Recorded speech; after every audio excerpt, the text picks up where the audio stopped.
sejam muito bem-vindos a mais um episódio do podcast Direito em Voz Alta.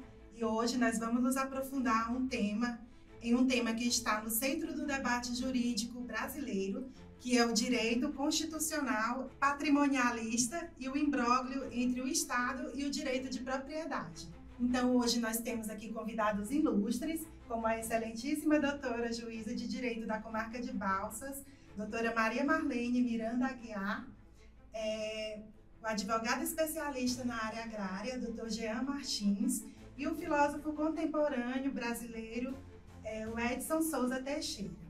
Então, como todos sabemos, o Brasil lida com a propriedade privada dentro de um Estado que ainda carrega traços patrimonialistas. Então, vamos analisar hoje as raízes históricas, os conflitos práticos e o que a Constituição realmente nos garante. Doutora Maria Marlene, você pode falar um pouco como o conceito de patrimonialismo influencia o entendimento do direito de propriedade no Brasil contemporâneo? Bem, a questão do patrimonialismo no Brasil, ele atravessa gerações e ele existe desde o Brasil colônia. Então, Brasil colônia, Brasil império, toda a história do Brasil perpassa por essa questão patrimonialista. No Brasil colônia, sempre houve o quê? Os senhores de engenho, e quem mais? E os pobres, as pessoas que não tinham acesso ao poder. Então, se você observar até hoje, mesmo com o ciclo do ouro, mesmo com o ciclo da cana-de-açúcar, mesmo com o milagre brasileiro, tudo que aconteceu e que nós estamos vendo hoje, ainda o patrimonialismo permanece vivo, mesmo nos 500 anos de história do Brasil. Como você consegue entender sobre a importância de discutir esse direito constitucional patrimonialista no cenário jurídico atual? Mesmo dizendo que nós temos a Constituição, que a questão da propriedade, ter a propriedade privada, porém, o que nós percebemos é que a propriedade, no sentido estatal, mesmo que ele diga que ela funciona para promover o bem coletivo, o que nós percebemos é que o governo está sempre no topo, né, das relações sociais, e que tem o povo que não tem emprego, que não tem comida. Então, o que a gente percebe é que a lei não cumpre a função social que está escrito lá no artigo 5º. Certo, obrigada pelos esclarecimentos. Então, para entender o que significa um direito constitucional patrimonialista, nós precisamos voltar um pouco no tempo. E nesse retorno no tempo, o termo patrimonialismo ele foi criado por Max Weber. E ele serve para descrever sociedades em que o público e o privado eles se confundem. E, no caso, o Estado é tratado como propriedade do governante. Então, eu gostaria que o nosso filósofo, o Edson, falasse um pouco de que forma o patrimonialismo de Max Weber ajuda a compreender a estrutura do Estado brasileiro. Max Weber, ele explica como o regime patrimonialista, público e privado, confunde as ideias de o porquê o Brasil tem dificuldade de separar o interesse do direito e do Estado e do direito também do... O interesse comum, né? Próprio. Isso. Certo, obrigada pelos esclarecimentos. Então, é importante a gente dizer que essa herança patrimonialista chegou com força no Brasil. Desde o período colonial, como a doutora Marlene falou, as terras e os recursos eles foram apropriados pelas elites com o apoio do Estado. E a Constituição de 1988 buscou romper com isso, mas essa estrutura patrimonialista ainda persiste em práticas e decisões políticas. Doutor Jean, eu gostaria que você comentasse sobre esse contexto histórico e explicasse o porquê da Constituição de 1988 representar uma tentativa de romper com a tradição patrimonialista do país.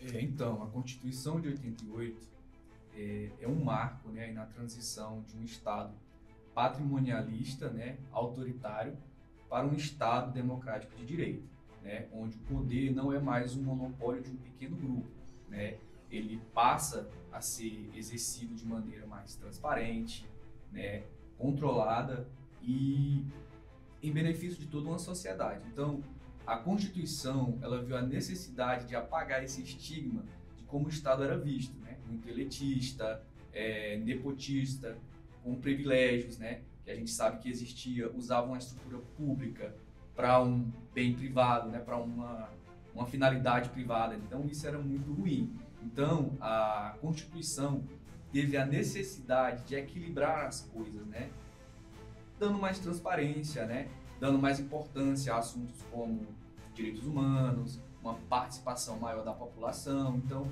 tentando apagar mesmo esse estigma ruim que existia e às vezes ainda a gente se depara com ele um pouco. Então é uma grande luta, né, diária. Obrigada pelos esclarecimentos, doutor Jean.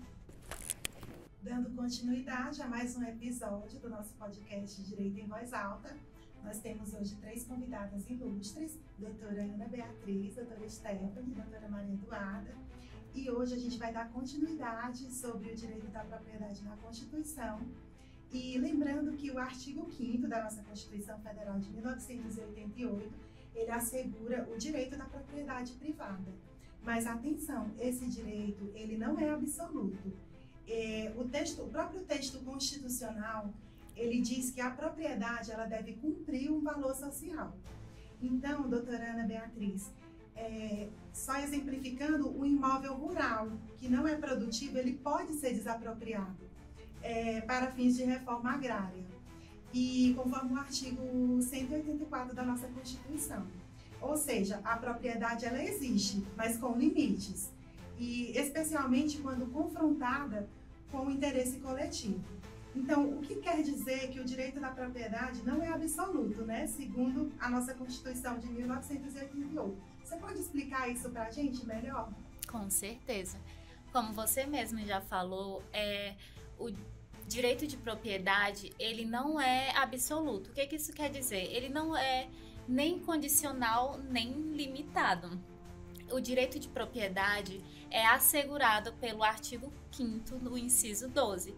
Porém, esse direito, para que ele seja efetivado, ele tem que cumprir alguns requisitos propostos pela coletividade, que no caso, cumprir a sua função social. Muito bem. Como a função social da propriedade, ela pode justificar a desapropriação de imóveis privados? Você pode explicar? Se o proprietário não utiliza essas terras para garantir o bem-estar coletivo, ele pode ter essas terras desapropriadas. Um exemplo, terras que são improdutivas podem ser desapropriadas para a reforma agrária. Um imóvel que não está sendo utilizado pode ser desapropriado para, um exemplo, habitação social. Está garantindo o meio coletivo, o bem-estar coletivo. Essa desapropriação normalmente é feita por meio de indenização. Só que se for no caso da reforma agrária, ela pode ser feita por meio de títulos agrários, conforme a Constituição Federal. E onde entra o conflito entre Estado e direito de propriedade? Muitas vezes o Estado age como intervencionista, o que levanta críticas de que estaria desrespeitando o direito constitucional dos cidadãos. E também a tensão entre garantir a propriedade e promover a justiça social é um dos maiores desafios do direito constitucional brasileiro. Então, doutora Stephanie, em que situações o Estado brasileiro desrespeita o direito da propriedade e quais são as principais críticas para essas ações? Então, em relação à propriedade, a gente, como a doutora Ana Beatriz ressaltou, como você também teve a sua fala, a gente sabe que a propriedade, né, ela muitas vezes, o Estado viola esse direito, né, de propriedade, através da morosidade, no pagamento das indenizações injustas, fins políticos. Então, tudo isso gera, né, essas violações e essas ações causam certas críticas de diferentes órgãos. De que maneira a propriedade privada ela pode ser utilizada como instrumento de manutenção dessas desigualdades sociais? Em relação à propriedade privada, a gente também pode mencionar a concentração de riquezas, né, e recursos, a questão a terras, invasões de terras, né, e o Estado não interceder ali corretamente, os meios de produção também dão esse acesso à desigualdade. Doutora Stephanie, muito obrigada por sua contribuição. E seguimos agora com a doutora Maria Eduarda. A gente vai falar um pouco sobre caminhos e perspectivas. Como avançar? O caminho está no fortalecimento da função social da propriedade e na atuação responsável do Estado, que deve ser transparente, técnico e desvinculado de interesses privados. O judiciário ele tem um papel fundamental nesse equilíbrio, seja no ato de julgar os casos de desapropriações, nos conflitos agrários ou até mesmo nos direitos humanos.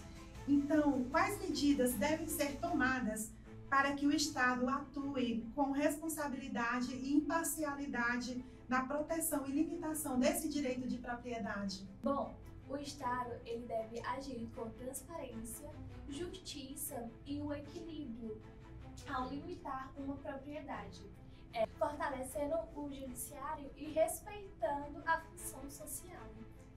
Exatamente. Qual é o papel do judiciário na harmonização entre a garantia da propriedade privada e a promoção dessa justiça social? Bom, o judiciário ele equilibra a propriedade com a justiça social, garantindo o respeito à lei e evitando abusos de ambas as partes. Doutora Maria Eduarda, muito obrigada por sua contribuição, assim como a doutora Ana Beatriz e a doutora Stephanie. Obrigada, foi muito interessante o compartilhamento dessas informações conosco. Obrigada pelo convite.